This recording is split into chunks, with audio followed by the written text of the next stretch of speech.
안녕하세요. 오늘은 소그룹 공과 제43과 구원의 이름 예수 그리스도에 대해서 함께 나누어 보도록 하겠습니다. 오늘 함께 나누실 하나님의 말씀은 로마서 10장 1절에서 21절까지의 말씀입니다. 영상을 잠시 멈추시고 성경을 펴셔서 하나님 말씀을 읽어보시기를 바랍니다.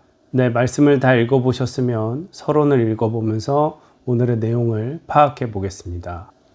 하나님은 세상의 모든 사람이 주의 영광을 찬송하며 죄에서 구원받아 의의 길을 가길 바라셨습니다. 그래서 이스라엘을 선택해 그 길의 본보기가 되게 하셨습니다. 그러나 이스라엘의 모습은 하나님이 원하셨던 순종의 모습이 아니었습니다. 오늘날 하나님의 택함을 받은 자는 바로 우리입니다. 우리가 믿고 순종해야 할 분은 구원자 예수 그리스도이십니다. 네, 그래서 하나님께서는 거룩한 하나님의 백성으로 살게 하시려고 우리에게 율법을 주셨지만 이스라엘 백성들은 율법을 통해서 하나님이 원하시는 의를 이루어내지 못했습니다. 그래서 하나님께서는 구원자이신 예수 그리스도를 우리에게 보내주셔서 믿음으로 말미암는 의를 우리에게 허락하셨습니다. 그렇다면 우리가 믿어야 할 이 예수 그리스도께서 어떤 분인지 본론을 읽어보면서 파악해 보도록 하겠습니다. 그러면 본론의 내용을 읽어보겠습니다. 구원자 예수님은 어떤 분입니까? 첫째, 율법의 마침이 되신 분입니다. 바울은 그리스도께서 율법의 마침이 되어 모든 믿는 자에게 의가 되어 주셨다고 했습니다. 마침은 목표, 완성, 끝이라는 의미입니다. 예수님은 율법을 폐하러 오신 것이 아니고 율법을 완성하려고 오셨기 때문입니다. 율법이 완성되었다는 것은 더는 율법 조항에 얽매이지 않아도 됨을 의미합니다. 그러나 이스라엘 백성은 자신들에게 율법을 주신 의미를 이해하지 못해 율법 조항에 얽매였습니다. 율법적인 행함으로 자기 의를 세우려고 했을 뿐 하나님의 의를 따르지 않았습니다. 율법의 완성은 하나님의 의를 따르는 것입니다. 하나님의 의는 죽음을 이기고 부활하신 예수 그리스도를 통해 이루어졌습니다. 율법의 완성이신 예수 그리스도를 믿는 사람은 누구나 구원의 길을 걷게 됩니다.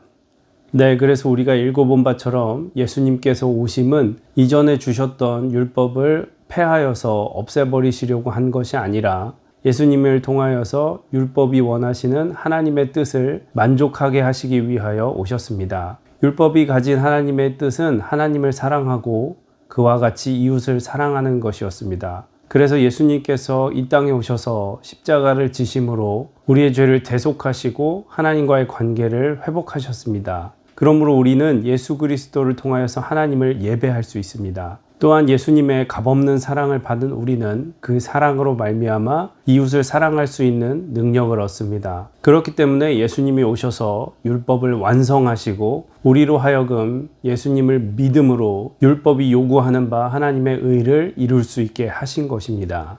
네, 그러면 두 번째 문단을 계속해서 읽어보겠습니다.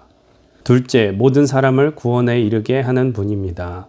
누구든지 예수님의 이름을 부르는 사람은 구원을 얻습니다. 하나님은 유대인이나 헬라인이나 차별 없이 동일한 구원의 은혜를 베푸십니다. 모든 민족이 구원의 대상입니다. 하나님은 모든 사람이 예수님을 마음으로 믿고 입술로 고백하여 구원받기를 원하십니다. 그러나 전파하는 사람이 없으면 복음을 들을 수 없습니다. 듣지 못하면 주를 믿을 수 없고 믿음이 없으면 구원자이신 예수님의 이름을 부르지 못합니다. 모든 사람을 구원에 이르게 하려면 먼저 믿는 우리가 예수님의 이름을 전파해야 합니다.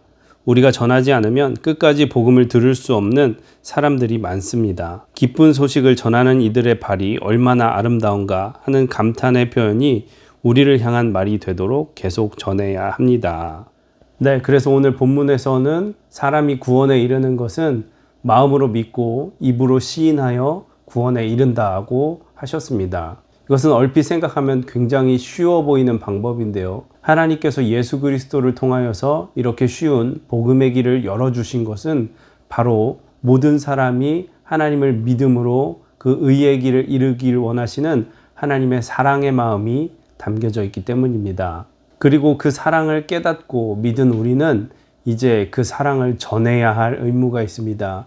우리는 그 사랑을 누릴 뿐만 아니라 그 사랑을 이웃에게 전하는 전도의 사명이 우리에게 있음을 꼭 기억하시기를 부탁드립니다. 그러면 계속해서 세 번째 문단도 읽어보겠습니다. 셋째, 종일 손을 내밀며 기다리시는 분입니다. 이스라엘 백성은 율법과 선지자를 통해 하나님의 구원 소식을 분명히 들었습니다. 전하는 사람들의 목소리가 온 세상에 울려 퍼지고 그들의 말이 땅끝까지 이르렀다고 했습니다. 구원이 선포되었지만 이스라엘 백성이 다 복음을 받아들인 것은 아니었습니다. 바울은 이사야 말씀을 인용해 나를 찾지 않은 사람들을 내가 만나 주었고 나를 구하지 않는 사람들에게 내가 나타났다고 증언했습니다. 하나님의 말씀에 복종하지 않고 거역하는 백성을 향해 주님은 종일 손을 내밀고 계셨습니다. 온종일 손을 내민다는 것은 우리를 향한 하나님의 사랑과 은혜가 날마다 계속됨을 의미합니다. 하나님은 졸지도 않고 주무시지도 않으며 손을 벌리고 계십니다. 모든 민족이 돌아와 예수님의 품에 안기기까지 손을 내리지 않으실 것입니다. 그러한 주님의 품에 더 많은 사람이 안기도록 우리 모두 복음의 선한 도구가 되어야 합니다.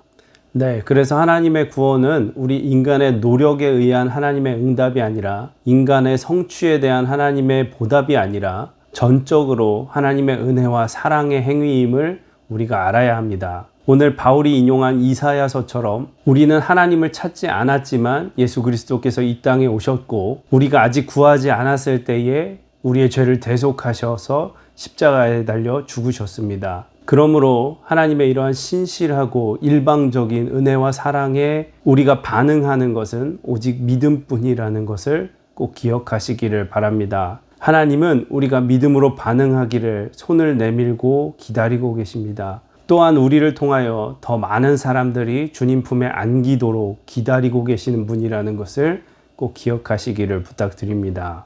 네, 이렇게 해서 본론의 내용을 살펴보았고요. 결론의 내용을 읽어보겠습니다. 하나님은 온 인류가 그리스도의 이름을 듣고 믿음으로 구원받기 원하십니다. 그러나 먼저 선택받은 우리가 깨닫지 못하고 전하지 않으면 사람들이 들을 수도 믿을 수도 없습니다. 구원의 길이 막히는 것입니다. 예수 그리스도를 전하는 사명이 오늘 누구에게 있는지 잘 깨달아 더는 미루지 말아야 합니다. 네, 이렇게 해서 소그룹공과 제43과 구원의 이름 예수 그리스도에 대해서 함께 나누어 보았고요. 묵상 질문과 삶에 적용하기를 천천히 읽어보시기를 바랍니다.